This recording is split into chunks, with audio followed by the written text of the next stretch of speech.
Dear students, elastic collision में कल हमने फाइनल वेलोसिटी v2 और वेलोसिटी v1 की वैल्यू निकाली थी। These are the velocity after collision.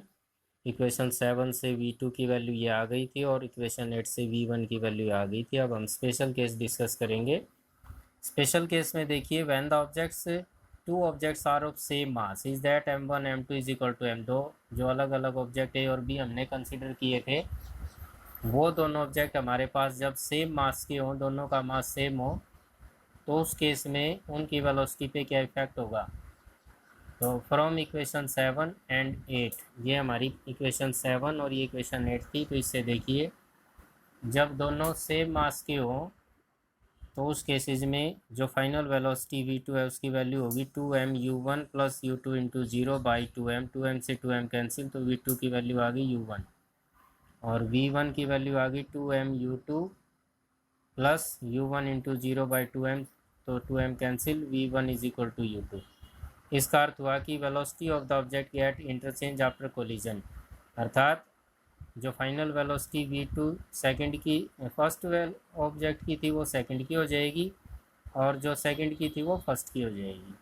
Van object b is at rest means u2 is equal to 0। जब दूसरा ऑब्जेक्ट रेस्ट में और फर्स्ट वन उसको आकर स्ट्राइक करे उस केसेज में, तो उसमें आप 7 और 8 में u2 को 0 पुट कर देंगे। तो v2 की वैल्यू 2m1u1/m1 प्लस m2 और v1 की value u1 into m1 minus m2/m1 plus m2 आ जाएगी। When object are of same mass then from equation C and D, C और डी आ गई इक्वेशन। इनमें जब सेम मास हो उस केस में कि ऑब्जेक्ट सेकंड रेस्ट में भी है और दोनों के मास सेम है, तो उस केसेज में final velocity v2 second object की हो जाएगी 2m u1/2m मीन्स u1। और फर्स्ट वन जो ऑब्जेक्ट है आपका v1, उसकी वेलोसिटी यहाँ पर हो जाएगी v1 हो जाएगी u1 into m minus m/m1 plus m2, यानी v1 हो गई 0। तो उस केस में फर्स्ट जो ऑब्जेक्ट है वो रेस्ट में आ जाएगा। This is the same case as when a stationary glass ball hit by another ball, then hitting ball comes in rest position and stationary ball moves with the velocity of hitting ball. This is the example of 100% transfer of energy।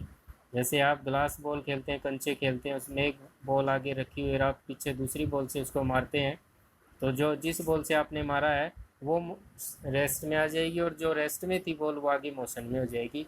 तो there is 100% transfer of energy.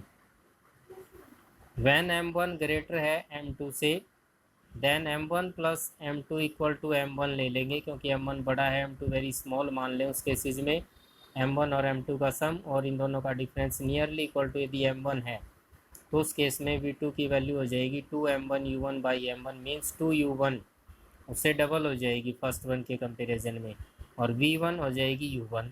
This is the same case as a when a heavy loaded vehicle strike against a light object in their rest position, say a drum placed in the rest position, then heavy vehicle moves with the same velocity, but drum after collision moves with a velocity double the velocity of heavy vehicle।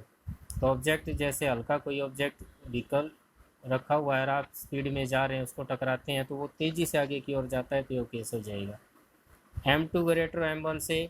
तो इस cases में हम क्या करेंगे,